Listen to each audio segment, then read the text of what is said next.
Good afternoon, everyone. Welcome to Gulfstream. Today, Ron Nicoletti along with Ashley Mayu. We're starting the day with a fast main track and a turf course listed as good. Of course, a little bit of rain here, nothing like you've seen around the country. But so we're starting today. We got turf racing. Turf race is good. Before we get into the show, I want to thank you, Ashley and Brian Nato, for filling in for me. And everyone told me they did a better job for me. I should start looking for another job. I don't know if that's true. I missed your sense of humor, that's for sure. So welcome back. You mentioned about the rain. It rained a little bit today, nothing significant yesterday. I don't know about up in your area.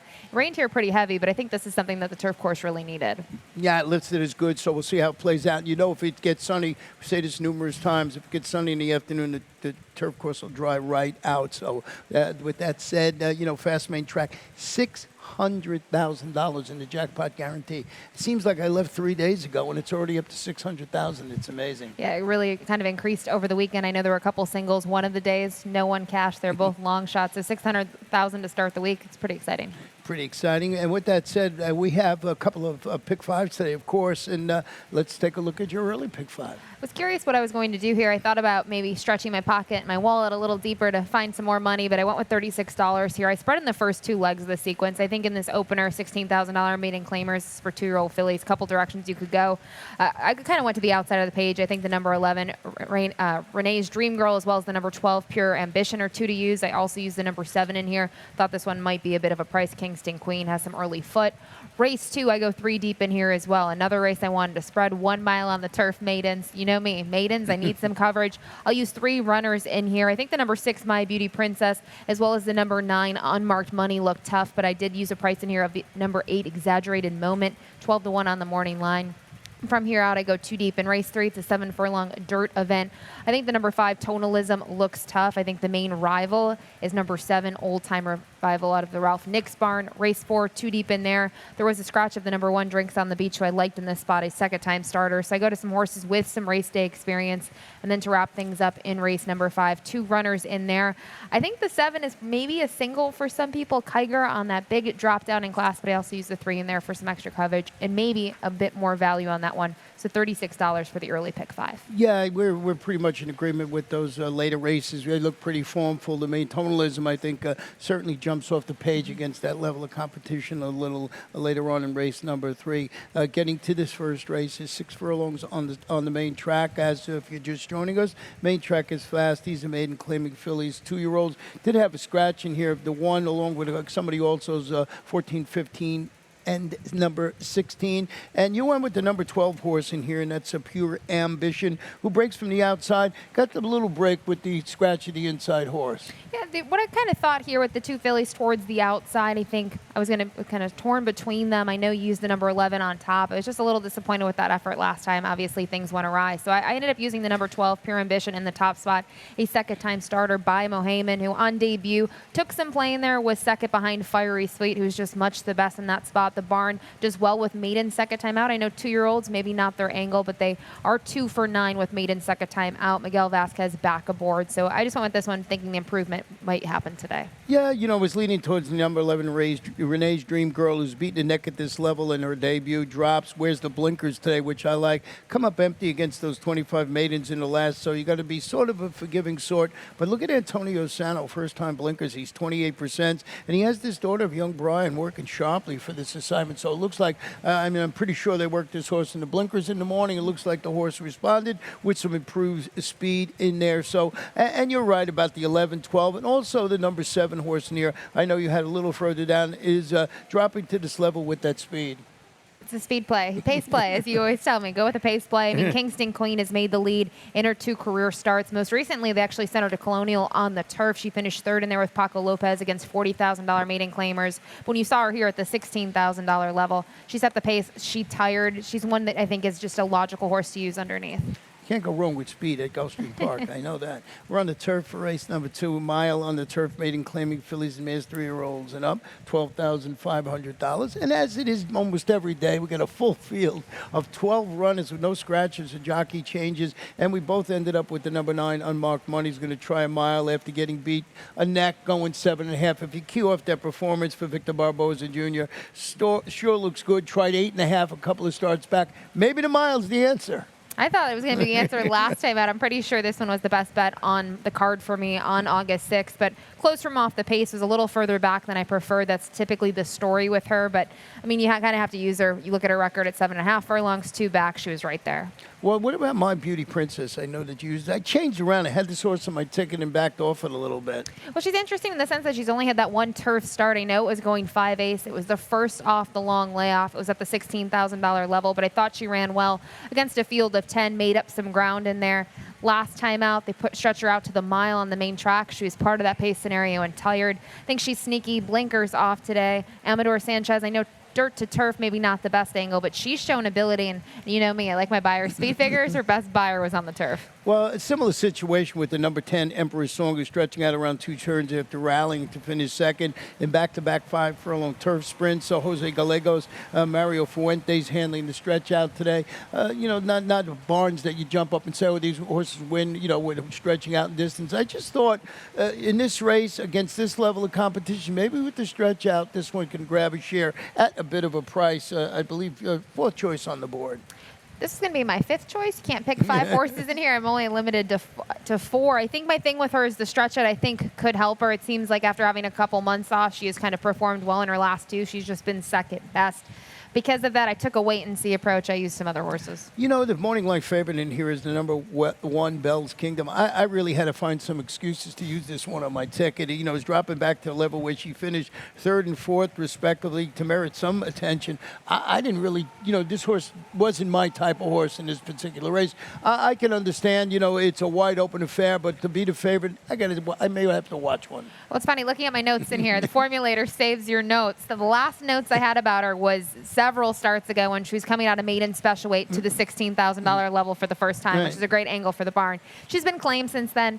She just can't get the job done. So I thought she was vulnerable. As soon as I saw 5-2, I didn't think she was a horse. When I looked at others in here, I thought they might get a better trip. And I know they shortened her up last time out, but she failed as the favorite. Well, we'll see how she runs in that race. Big field, and they're going to race number 3 this afternoon. 7 furlong sprint. These are claimers 3 and up. $20,000 down to $16,000. Big favorite in here is going to be the number 5, Tonalism, who's dropping back to a level where he reeled off consecutive victories. So he looks pretty tough in this spot. And I think that's my best bet on the day. I think he is the horse to beat. You look last time out in that overnight handicap, finished 3rd, tried to make a late move in there. He made up some ground. Prior to that, he had a win streak. And you have to talk about his 2 wins. It was a huge step up to that overnight handicap. He ran a respectable 3rd. I know it was a short field, so now he's back where he belongs. Juan C. Avila, the trainer, Embassy El Jaramillo in the saddle. But I know on your ticket, and I agree with you wholeheartedly, I think you got to use the 7 somewhere. Old Time Revival, who's cutting back to the 7 furlongs after returning from the layers, finished that set the pace in week and 4th. That was against 25 optional claimers. What sold me on this horse, it's one of the angles I like with 7 furlongs, horses that have shown that they could run well at the distance. And this one is a 3-time winner at the distance. And it's that tricky in-between distance. I'm always sold on horses that have done it in the past. And his career best effort was actually at the 7 furlong distance. I know you don't see it on the page, but something to note, you mentioned a multiple winner at the distance. Last time out, he made his first start in over 2 months. Part of that early pace scenario, he tired a little bit. I think the horses that he faced, though, the top 2 especially, nice horses. My Main Man's been a horse that he's only raced a couple of times, but he's kind of stamped himself as a nice local competitor here. Prior to that, he had a big win. So to me, if anyone beats Tonalism, it's this one. And we had the same try. I thought we were going to get our first cold superfecta, excuse me. Uncorked the bottle is the inside horse stretching out to 7/8 after returning from the layoff. Made that middle move and weakened against 25 optional claimers going 6.5. But it's Gilberto Zerpa. He's pretty good with second off the bench, about 20% or thereabouts. I didn't know what to do with Uncork the Bottle in the sense that you see his 3-year-old campaign. He was facing tougher competition. He had some bigger races, and Safi had him, Elizabeth Dobles. Now he's in Gilberto Barn. They all do well, but he just hasn't been up to par in his last couple. I know this is some class relief for him, and now making the second start off the layoff, but that's why I used him a little further down. And then you have the number 3, Diamonds Enjoy, and this one, from Peter, is it Peter Walder's barn, I believe? Yeah, Peter Walder barn, yeah. Peter Walder, Edgar Zeiss went at about 25% here at Gulfstream Park. In terms of the distance, I know he's still looking for his first one at the distance, but he's had minor placings, one of which was last time out. Now he's jumping up. When he was in for a $10,000 tag, he's in for $20,000 today, but I like the rider. lighter change. I think in terms of trip as well, he rated last time out, which I liked that move. He doesn't need the lead, so hopefully he'll get a similar setup. I hope everybody in the race has a blessed journey, and that's who I put in fourth. There you go. We're going back on the turf for race number 4. It's a mile, and it's a maiden claiming 2-year-olds, $35,000. And, you know, no, almost cold. So close. Pharaoh's Prophecy is hoping for clear sailing. Encountered some early trouble in there. Bumped twice prior to finishing, setting the pace and finishing 5th. I went back and looked. I was going to use this, I said, here's a great replay for me to show. It wasn't that much. It really didn't show that much. And like you said, Drinks on the Beach was my top pick. I don't know if it was yours. Yeah, I was going to use Drinks on the Beach in the top 2. I wasn't sure. I just thought this was a horse. Second time out would show improvement. Had an okay debut and maybe just tired was going to be better today. But I went to Pharaoh's Prophecy as well. Early speed last time out in that first turf effort. Obviously, they've wanted turf. They finally got it last time out. This one just tired a bit late, was favored in there. I just thought now second time turf. To me, this is like a second time starter. I know he's raced twice, but there's room to improve. Chantal Sutherland will be in the saddle for Mike Maker. You don't see that team very often with Mike, but Chantal having a great summer meeting. The number 2 horse in here we both have in second is Classic Film, who's dropping to the 35 level after showing some early interest and fading. That was those back-to-back grass outings against maiden special weight competition for Kent Sweezy. I mean, the drop looks logical to me. It's the drop that makes this colt appealing. He's by Classic Empire. You look at his last 2 races, I will say he faced some nice horses. See My Meister, I know he wanted to race a couple weeks back. Looks like a nice horse. And then last time out, the runner-up, Eldon's Prince. I believe that was the debut. Won next time out for Saffie Joseph Jr. and was a really big winner. So he's been facing tougher level-wise and also just knowing who he's faced. So I'm going to use this one, the barn. I know kind of looking at them, 2-year-olds, 12%. It's a good angle. This one probably needed a couple races and is really getting into form now. Yeah, hard to separate the horses we have in 3rd and 4th, and I think they look pretty alike. I did go with Union Freedom, who's dropping to the 35 level. Really squandered its best chance when he broke Auckley in his special weight debut for Ralph Nix. Hasn't been seen. Don't know if something happened when he broke Auckley in that race because we haven't seen him since, I think, about June. Yeah, we haven't seen him since June 20th. That was maiden special weight competition, so he's dropping the barn from maiden special weight to maiden claiming. It's not a huge angle for them, but it's 13%. It's respectable. It's also a second-time starter. But the good thing about Ralph Nix, too, that I like to point out, he does well with horses that are off for a couple months. It seems to be a good angle for him, 20%. So I use this one as well. Just we flip-flopped. Yeah, we flip-flopped on those, too. Going to take a short break. When we come back, have my Rainbow Six ticket with $600,000 jackpot guarantee pool.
It is Twilight Friday. It's Ashley. It's me. We're back. Fast main track. Good turf course. $600,000 jackpot guarantee pool this afternoon in Rainbow Six. The last 6 races, of course, each and every day on the card. And guess what? I'm back, but I still got a $43.20 ticket. And I did go too deep in here with Kiger and Hard 10. I think those might be the logical ones. Piper's going to take a lot of money in race number 6, but I also used Royal Habibi. Bullet on tap, a little bit of interest in that horse, 8-1 in the morning line. Hope I get it, but I used muted and full of attitude. And you're going to go skip right to race number 9 today. Here's the choices you have in race number 9. Do you go with Trophy Chaser, who is one of my favorite horses? Rough entry, pudding, tough race. It did go 3 deep, but I like Trophy Chaser's chance today. What sold me was that bullet work. So for me, $43.20 this afternoon. We'll talk about the 9th race. Did you use Trophy Chaser? I did. I think that, kind of looking at the last couple races, I probably had the most interest in those. But looking at the earlier races, we're pretty much on the same page. I think race in 9 and 10, though, they're going to be tough to handicap. Well, race number 5, I had the 7 horse there. You see my ticket. The number 7, Kiger, is free falling to the 6,250 level after hitting the board in one of 2 recent outings going a mile. That's against 35 claimers. It's Safi Joseph Jr., Edwin Gonzalez back from his fall a couple of months ago. Boy, the drop. This looks like a move for Safi that he does very well. Here could be a lot of people's singles, too. Yeah, some people see like a drop like that and they kind of are a little hesitant, but with Safi, he does this all the time. We see horses take pretty much a plummet in claiming price, and they do very well. I was kind of looking in Formulator. I was just curious as to what I could find. They only do half the claiming price, right? Well, when he slashes it in half, he wins at 30%, and he's in the money like 60-some% of the time. So I'm sure it's even higher, looking at a lower tag such as this one today. Last time out, it was a disappointing effort. I thought prior to that, though, was a nice second, first off the layoff, but his main rider's back aboard as well, who piloted him to that second place finish 2 starts back. So he's a must-use in here. But I used him for second. That's good. And well, I'm going to show you have Samarani on top. We're going to go back and visit this horse's last race. Going to pick it up at the 316 pole home when he closes wide. You can see it here. I think he runs very well in this race. He's got to sort of take the overland, let's see, 1, 2, 3, 4, 5, 6 wide, turning for home. He comes in, and I just thought he ran okay. And now they went a little quick early on, with 22.3 and 44.4. They were motoring, so it's sort of set up nicely for him. But I can understand using Samarani on your ticket for Gustavo Delgado. I just thought when you look at that last performance, he did have to go wide, but he did run pretty well in there to get second and make up the ground like we just saw. I think when you look at, like buyer numbers, you look at that, you look at Kiger, which version of Kiger are you going to get? Are you going to get his most recent? Because on a buyer level, they're par. They're about the same. They're about equal on there. Now, if you go 2 starts back, Kiger probably blows this one out of the water. I just went with a stance here. I saw 9-2. I know that's going to be better value than Kiger. Yeah, without a doubt. Kiger's going to take a lot of money just on the big drop and, of course, being our leading trainer. Number 8, Hard 10, a solid maiden winner on the turf at this level. Now, that was a couple of starts back. Goes back to the main track this afternoon after getting bugged early and never really getting on track in that race against those 12-5 claimers. That was going 8.5 furlongs on the turf. Jorge Delgado is pretty solid with the turf-to-dirt move, and he's got his go-to jock, Chantel Sutherland, in the iron. So I'm keen off that performance 2 starts back. If you like him, you also have to see that he's been in the money 3 times out of 7. All of those have been here at Gulfstream Park over the main track. So I do think the big thing is going to be the surface switch today. You can see his races before that. He improved a little bit each time. The barn is one you have to use. We always talk about the stat between Chantel and Jorge. It's 26% now. It's gone down a little bit, but they're still doing really well here. And obviously this colt, they probably had high hopes for. He's now a gelding, I should say. He was purchased for $875,000 a couple of years ago, but he's in for this price today. Well, tell me about the horse I did not use on my ticket, and that's the 5 Lazaretto. He's an inconsistent type. He's a 3-year-old son of Hard Spun who last time out broke his maiden over the slop. It was a field of 8. He just was forwardly placed, and I think when you get it off track like that, going 6.5, you want to be towards the front. You don't want to have to close, especially it was pretty rainy that day. Now, prior to that, they tried him on the turf. He was hit or miss. I just think the dirt is his preferred surface, and now, when he broke his maiden, it was for 12.5. I think this is a good spot for him to face winners for the first time. Yeah, get a nice little price on him, so it's good to always have those long shots in. We're going to flip the page and go to race number 6. It's a 5 furlong turf sprint. These are claiming fillies, 3-year-olds, or older fillies and mares, 4 and up, non-winners of 2 in life. Did have a scratching of the horse I actually had in second. That was Bohemian Rhapsody. But we both have the number 2 Piper, who's going to try and save a little more for the stretch drive. We're going to go back and revisit this horse's last race just from the 8th pole home. And you see Piper did all the dirty work early on in there and just runs a good race. And the horse that's got his eyes on him, you could see right there the number 7, even money on the board, Daddy's Joy, and just couldn't hold that horse off. Yeah, couldn't hold off Safi Joseph Jr. there, which has been a common theme this spring and summer meet at Gulfstream Park. I think for Piper, though, first time facing winners for a filly that had always been there, but it took her a while to graduate. I thought it was a huge performance and something we hadn't seen from her in a while. Now, I know it, too, when she broke her maiden, it was scheduled for the turf and moved to the main track. And Carlos David, the trainer, MSCL Jaramillo, atop the 3-year-old daughter of Brethren. Boy, how good has Carlos David been going? So just all around the country. So certainly Piper, a major player in there. And then you got Royal Habibi, who's going back to the turf after following that narrow defeat at this level and distance. That was on the grass, had trouble last time out, got shut off going 6.5 furlongs in the slop during June. Really didn't have a chance after the break. If you go back and look at that race, just got totally sawed off. But it was on the dirt, and now we're going back to the turf. I think this one could run well. Don't mean it in a bad way, but she has a case of second-itis. You can see that from her record. She's got 5 runner-up placings from 9 starts. This is only going to be her 3rd start of the year, where other horses have had more chances already this season. I think she's starting to get into form. You draw a line through the slop race. She's getting back onto the turf. And even if you wanted to look at the slop race, it was against way tougher competition than today. Kamarj Taj, who's a nice horse here, as well as Nacho Mama. So I think this is the spot she belongs in, and it is preferred surface. Yeah, Nacho Mama ran really well in its last start. Once again, we almost had a Cold Super, but we got a flip-flop in the 3rd and 4th spot. Tell us about the number 6 horse in here, and that's Capture the Genie. This is one of the Sharon Bolin barn, who's had 5 starts locally over the Gulfstream Park turf course, has been in the money 4 of those starts. Now, last time out, took her to the 7.5 furlong distance, and it didn't suit her very well. She seemed to get tired in there. She wasn't able to have that late kick, but when you go back 2-3 starts, she hit the board in both of those at the 12.5 level at the 5 furlong distance. I know you mentioned Bahamian Rhapsody is not in here. This one was just behind her 3 starts back. So I think she's going to be closing from off the pace. She'll need some quick fractions early on, but maybe she can get a minor share. Well, Piper's going to be on the engine, you would think, in that spot. So someone challenging maybe sets up for the 6 horse. And they're flipping the page, going to race number 7, 6 furlong. These are maiden special weight filly 2-year-olds. Scratch the 1 and the 7. Final pick 4 of the Twilight Friday afternoon. And I know you put together a ticket. Yeah, looking at this sequence, I just go too deep in here for me. We both like the number 5, Bullet on Top, a second-time starter, and I think this filly has some race day edge over the rest of the group. But the number 10, Lady Baffled, has some really nice workouts under her belt, $220,000 purchase back in May. And then this is where I spread. I do spread in race 8. I use 3 runners in here. The number 2, Plenum's broken my heart more times than I think anyone else has ever, and this is a horse I'm going to use. He has second-itis as well, but I'll also use a couple other runners in here. The number 5, Triple Jeopardy, who I know you have interest in, as well as the number 9, Timmy M. I couldn't really separate them at some point.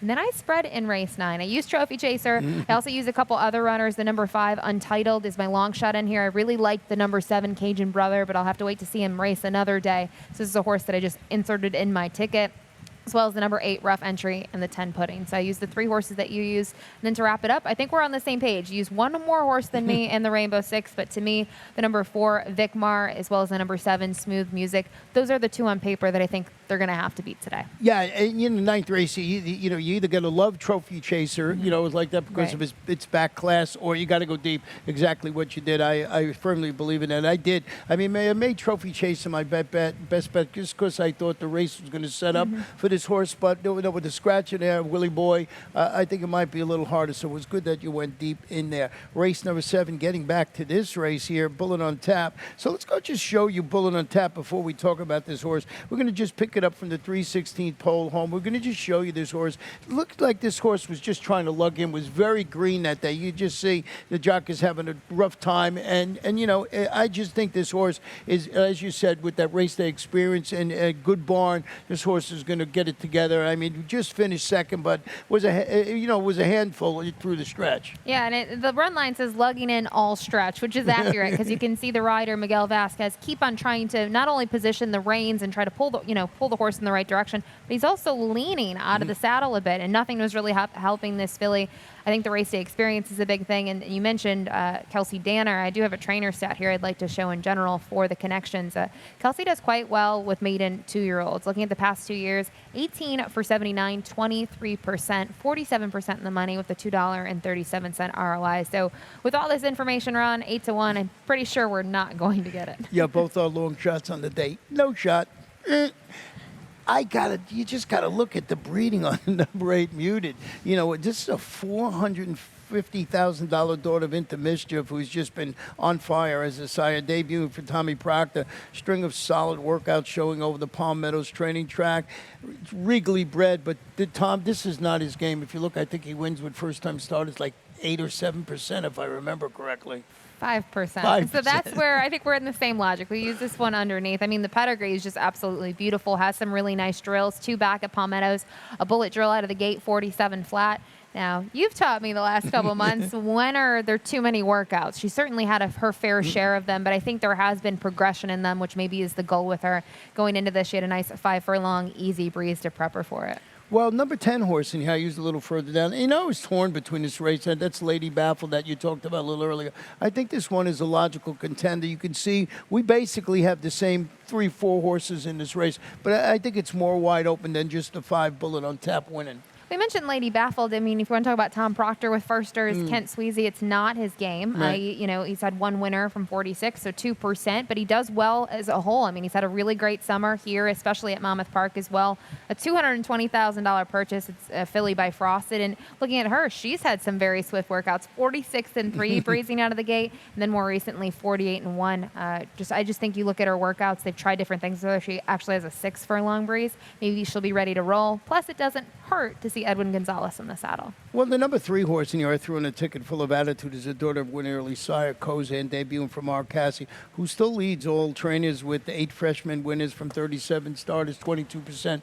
But Carlos David is breathing down his neck as far as two-year-old runners here with about 28%, but less 20% in there. So I just figured if this holds through, I'm going to use this horse somewhere on my ticket. Did you play it because of the name? Is that about me? Full of attitude? Yeah, exactly. Exactly. You mentioned, Mark Cassie's going to send out 2 in here. He's got the 3 and the 4. And this one's got some sharp works. Surprisingly, 10-1 on the morning line with a rider that he typically doesn't use here at Gulfstream Park. But maybe that's where we're going to get some value, kind of built in. Yeah, I mean, Bullet on Tap, you gain a little bit of a price. But you could just see, as we talked about the horses in this race, to kick off the late pick 4, you either got to go all or you just, you got to take your stab and hope you're right in there because it's a pretty wide open affair. With that said, we'll flip the page and go to race number 8. It's a mile on the turf, allowance optional claimer. These are state-bred 3-year-olds and up. They run for that optional tag of $16,000. Just one scratch so far. Number 4, Pete Aiello, of course, will be up with all the changes that you need throughout the afternoon. I guess they're keeping a couple of the main tracks only. And you're always dodging raindrops here in the summertime at Gulfstream Park. So we'll see how this plays out. We'll start with Plenum in here. And Plenum, I just couldn't put this horse on top. I'm sorry. Well, my logic here is I used him on top the last 2 starts. If I don't today, he'll win. So he probably will run second. I was worried what to do with him. You look at his record. He's been second in his last 2 starts, 3 starts back at the $35,000 level. He was third. He gets the same trip just about every time, or at least he has so far this year. He likes to sit just off the pace. He tries to make a move. Last time out, he missed by a neck as the favorite. He does get a new rider today, though. Amicia Jaramillo is going to get in the irons. I wonder if maybe they'll even send him a little more from the gate. Amicia, sometimes a speed rider, so maybe that'll help him. Yeah, I would not be shocked if this horse wins. I mean, it just came so close, but like I said, has that little bit of chandelier, so we'll see how that horse runs. I did go with the number 5, Triple Jeopardy. He was 3 for 4 in the money on the grass. Goes back to the turf today after responding in that first race after the claim by Carlos David, who we mentioned is winning all over the country. Just that neck defeat against those 35 condition claimers, going a mile on the dirt with Mr. Semi Camacho in the saddle. Mentioned Carlos David. I did a trainer stat here, did some digging on Carlos David, just kind of looking at his runners second off the claim the past year. Pretty good. 4 for 17, 24% in terms of wins, 71% in the money with $1.76 ROI. I think you look at this one, the only thing I'm going to say is hasn't faced winners on the turf yet, but 4 for 5 in the money here at Gulfstream Park over the grass. And it's interesting, the last 2, this one's been forwardly placed or more forwardly placed on the dirt than we saw in those turf races. So I think it'll be interesting to see the tactics. Well, the horse you have in second is a logical contender. I think you used all 3 on your late pick 4. Timmy M is stretching out after rallying from far back last time out to finish 4th, a head and a neck behind Plenum. So you would think if you like Plenum, this one should be somewhere on your ticket. Yeah, and the only thing I'm thinking here, too, I know this one's going to close from off the pace. You mentioned Plenum has actually beat him in those last 2 races, but at least last time out, it was a pretty narrow margin in the end. A new rider today, Edwin Gonzalez, who kind of looking for the barn, Joe Orsino. They team up at 20%. This horse has kind of gone through a bunch of different jockeys, maybe a horse that's kind of tough to get engaged. So I'm thinking maybe Edwin can turn this horse around, maybe get him rolling earlier because he always has work to do late. Yeah, and we both have the number 8 horse in here, Coffee Bean, on the ticket, who's really second choice in the morning line. Another one that figures in this spot. I know your feelings on Coffee Bean from every other time I've picked Coffee Bean. I don't know what to do with him. I've elevated him on my tickets. I've used him to win when I thought he was in a spot he could win, and he just doesn't seem to do it.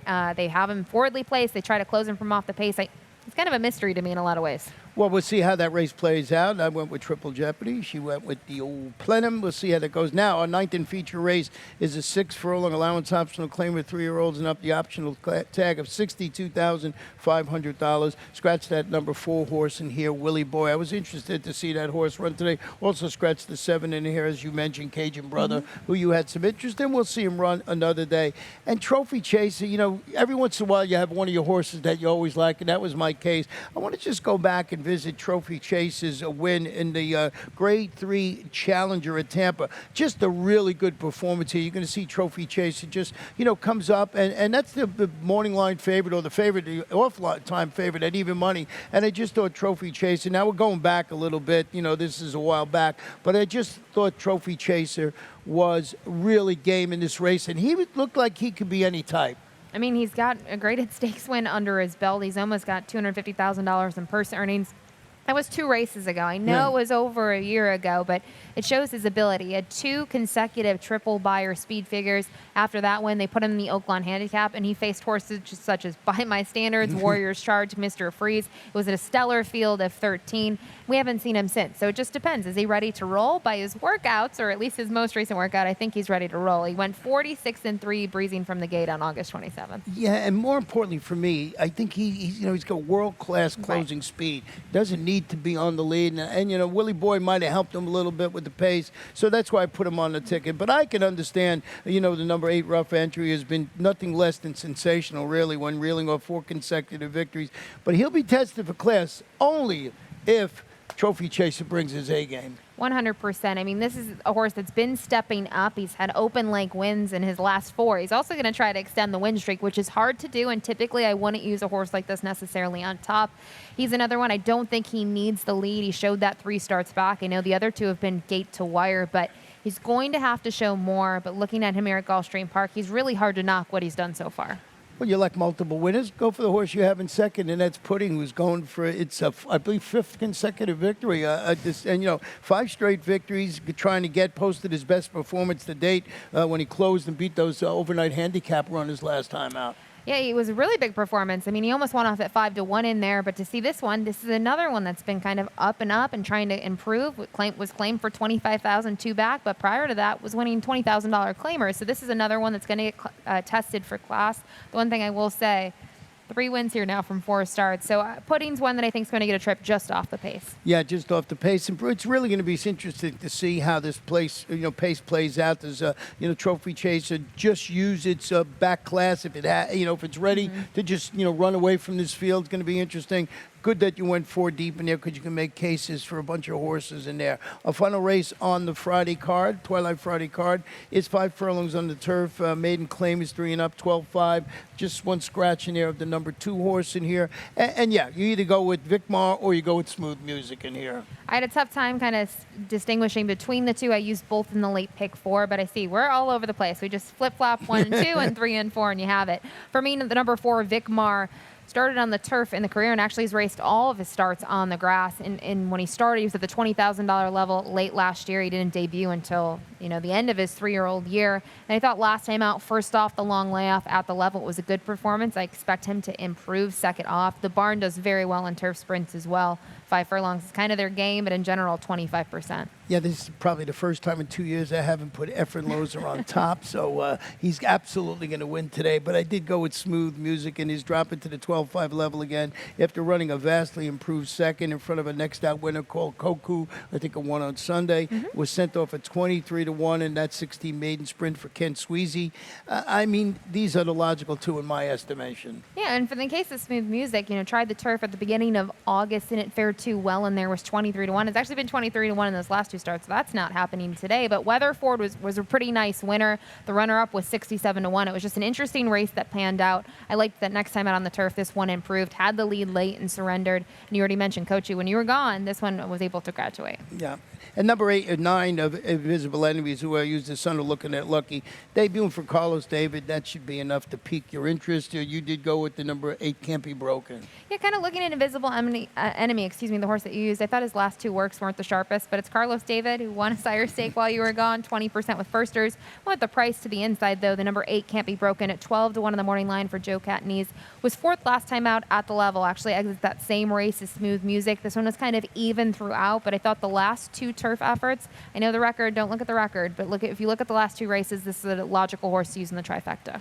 Well, that is how we see the 10-race card this afternoon. So we're going to jump right into our lightning round. And as we do each and every Friday, we're going to update the jock and trainer standings. I'm going to forget the trainer standings, but let's see how the jockeys went. And look at this, 109. So Edgar sort of got a little bit of breathing room now. Yeah, he had a pretty big sire stakes weekend. He won with the Bill Mott horse, and he just had some really good rides throughout the weekend. So he's picked up some wins. You can see Edwin Gonzalez is back. He's already picked up some wins. I actually won his first mount back. So it'll be interesting to see how the next couple weeks shake up. I know it's a 7-win difference right now. That's not huge, especially with these riders. That'll change again. Well, it might be able to change. Well, let's do the trainings first. No, that time I knew it. But, Safi up there with 62. But look at Carlos David jumping up into second. 29 victory. That's a pretty nice summer meeting. Yeah, he won with Octane for Arundel in the male division, the affirmed division of the FTBOA Florida Sire Stakes. Pretty nice performance from that one. I know we keep on talking about Safi's kind of got the lead, but Carlos David, we also see a new face there this week. Kathleen O'Connell, 22 wins. She's tied for fourth with Victor Barboza Jr. Yeah, Kathleen just does an excellent job. So that is the jockey and the trainer standings as we head into final couple of weeks of the spring summer meet. Yeah. So with that said, starting next week, 4 days a week racing kicks off from April 1st to September 26th. Live racing. Well, I don't know about April 1st because that already passed, but Thursday through Sunday now. Yeah, it'll be good to have that additional race day. It'll be interesting to see, how many races we have on Thursday and Friday. The Fridays have been jam-packed, so it'll be exciting. And I think I'm really looking forward to once the Tapeta's done to see that we're going to have 3 surfaces all at once. Yeah, I mean, can't wait. That's just a couple of weeks away, I believe. We're waiting for, putting down the Tapeta surface, putting up the rails. That is going to be so much fun. I'm going to learn to re-handicap again at Tapeta. You've done it up north a lot. Yeah, they have a Tapeta up at Woodbine. I also usually play Tapeta tracks. I feel like you can get some long shots, so I will be trying to find those prices all left and right. I'm going to have to listen to you. Also, next week, it's just not only 4 days, everything is happening next week. The return of the Stronach 5, a popular wager. That'll be on for Friday, September 10th. So we put an all-star ticket together each and every week. I am part of that along the rest of the guys in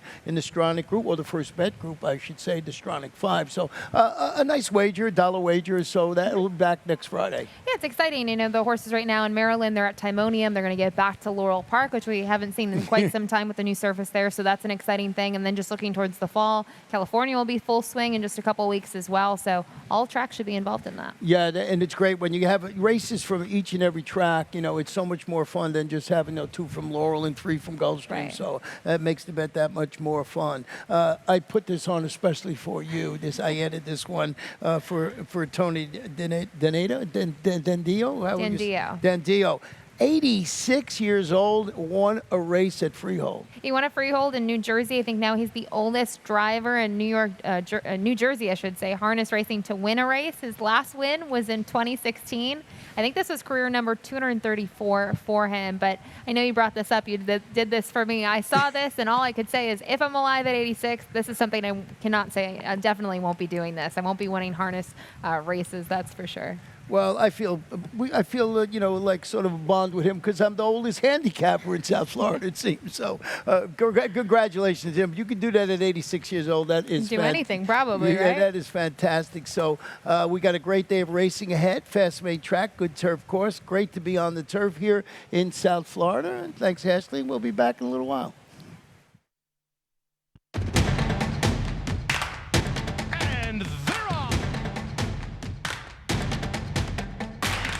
In the 2-path. Ground on first inside. Race.